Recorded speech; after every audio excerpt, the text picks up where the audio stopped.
Alhamdulillahi Rabbil Alamin wa bihi nasta'in wassalatu wassalamu ala Sayyidina Muhammadin wa ala alihi wa ashabihi ajma'in. Kembali kepada penjelasan tentang sunnah-sunnah daripada solat berjamaah, adab daripada solat berjamaah. Sebagaimana kita ketahui bahawa yang membuat ibadat itu berbeda nilainya adalah dari segi adab. Ya.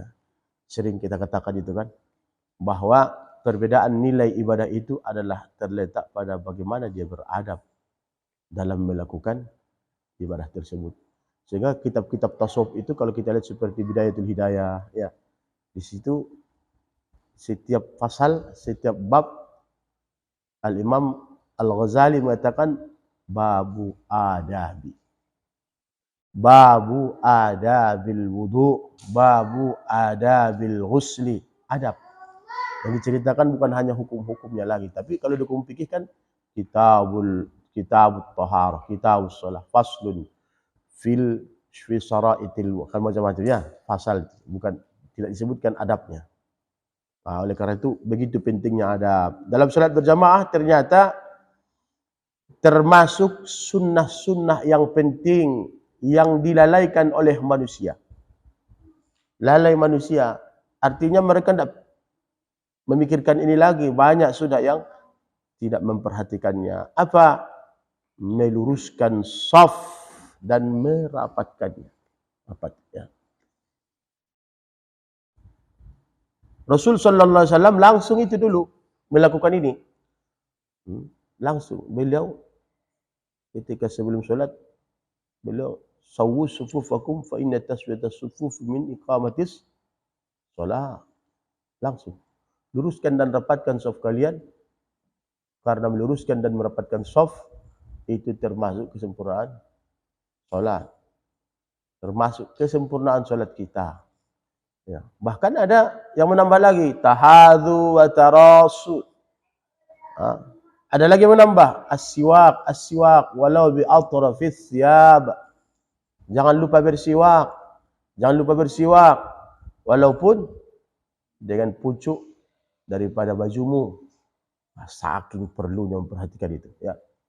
Nah, itu perlu kita tekankan, karena itu semua akan membuat nilai ibadah atau solat jamaah yang kita lakukan terdongkrak lebih tinggi nilainya, ya. Rasul sallallahu alaihi wasallam langsung dulu melakukan itu, dan beliau banyak dalam memberikan semangat kepada para sahabat agar para sahabat itu dan orang-orang yang solat berjamaah itu memperhatikan lurus dan rapatnya shaf.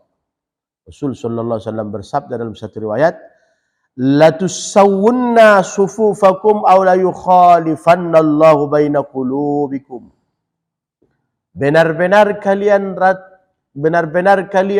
meluruskan shaf-shaf kalian, atau benar-benar Allah akan membuat hati kalian berselisih, tidak cocok. Perhatikan bagaimana Rasul sallallahu alaihi wasallam mengkaitkan antara lurusnya shaf dengan persatuan hati. Ya. Perhatikan bagaimana Rasul sallallahu alaihi wasallam mengkaitkan antara ketidaklurusannya shaf dalam salat, ternyata ada kaitannya dengan ketidakselarasan hati dalam kehidupan bermasyarakat. Ya. Tidak ada kecocokan itu. Walaupun sama-sama salat. Ya. Walaupun di masyarakat itu ramai-ramai salatnya, salat berjamaah, tapi shafnya tidak rata.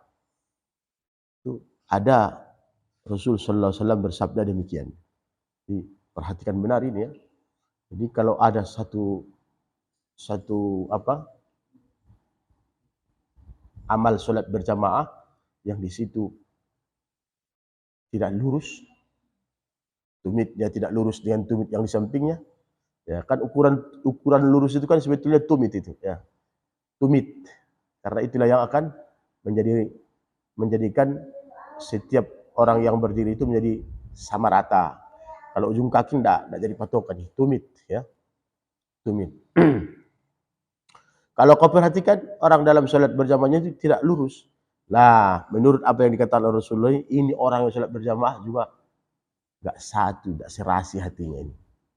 Enggak serasi hatinya. Perhatikan itu. Di sini juga perhatikan, walaupun kita sedikit ya. Jangan udah sedikit enggak serasi pula, kan begitu, repot itu. Ya.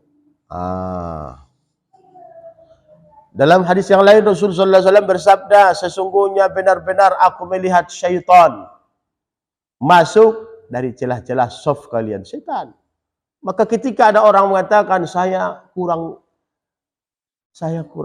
khusyuk kalau solat berjamaah itu kan. Saya merasa lebih khusyuk solat sendiri daripada solat berjamaah. Mungkin saja setan itu sudah berlalu di sana. Ya. Godaan setan sudah berlaku di antara mereka yang melaksanakan salat berjamaah ini. Kenapa? Ya alasannya mereka itu tidak memperhatikan adab-adabnya. Kan banyak kita dengar itu. Saya lebih khusyuk salat sendiri daripada salat berjamaah. Rasulullah itu terus salat berjamaah itu. Kalaupun kau itu lebih khusyuk salat sendiri perasaanmu daripada salat berjamaah, jangan-jangan itu godaan setan dalam hatimu. Sehingga kau terhalangi dengan bisikan ini untuk mendapatkan perbuatan yang lebih afdol, yang lebih baik ya dibanding apa yang kau lakukan dengan salat sendiri itu. Macam-macam cara setan itu untuk menggoda manusia. Kalau dia tidak bisa memberhentikan manusia untuk beribadat, maka dia buat manusia itu merugi agar manusia itu meninggalkan yang lebih afdol. Ya, meninggalkan yang lebih afdol. Termasuk godaan juga itu. Ya. Digoda juga, jangan melaksanakan sholat. Enggak mau. Kalah dia umpamanya yang penggodanya ini, setannya ini kalah. Lalu dia ambil itu. Langkah yang kedua, minimal saya bisa menurunkan level ibadah yang ia lakukan ini. Kalau dia sholat berjamaah 27 derajat. Saya bisikkanlah ke dalam hatinya kalau sholat sendiri itu lebih khusyuk daripada sholat berjamaah, sehingga ia tidak mampu mendapatkan level yang tinggi itu. Minimal itu godaannya, hati-hati. Ini godaan juga itu. Ya, godaan juga. Kan merugi dia, tetap dia mendapatkan kerugian. Walaupun tidak berlaku padanya dosa. Maka bagaimana sih yang menjadi ukuran kerapatan dalam sholat berjamaah itu? Kalau para ulama kita memberikan arahan, wa yusannu ilsaqul manakibi bil manakibi ma'at taswiyati. Disunnahkan ilsaqul manakib ini. Bahu kita itu bertempel dengan bahu orang yang di sisi kita. Bahu yang ini bertempel dengan bahu orang yang di samping kita itu. Begitu seharusnya. Dan kalau kau lakukan sholat berjamaah seperti itu, terbiasa, maka akan ada nilai kehusuan yang lebih.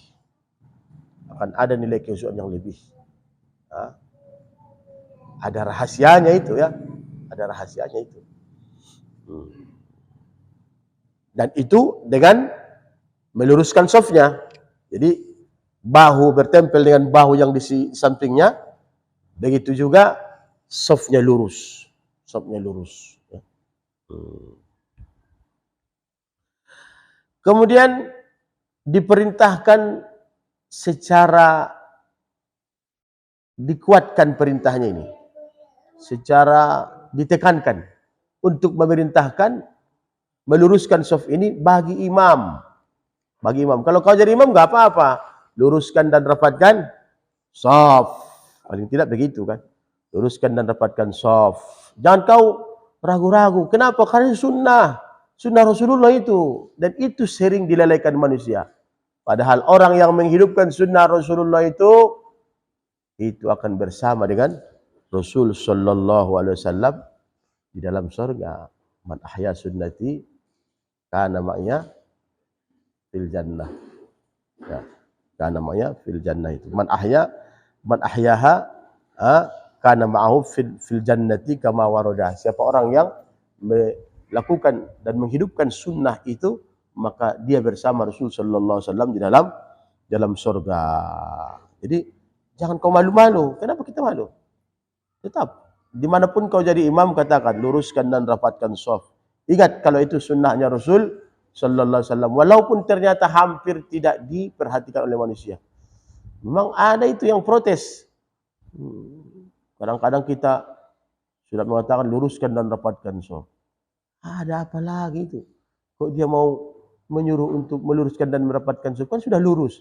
Nah, walaupun sudah lurus, tetap sunnahnya itu dibawa, diamalkan, dilakukan. Kenapa? Ada nilainya, ya, ada kebaikannya.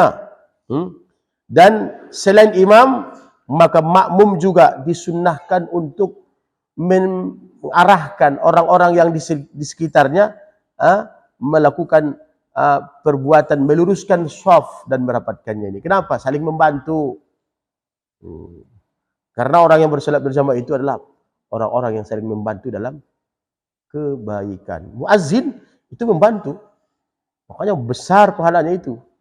Orang yang azan itu, muazzin, maka setiap yang mendengar suaranya nanti dari kiamat jadi dalil dan menjadi saksi dengan panggilannya itu.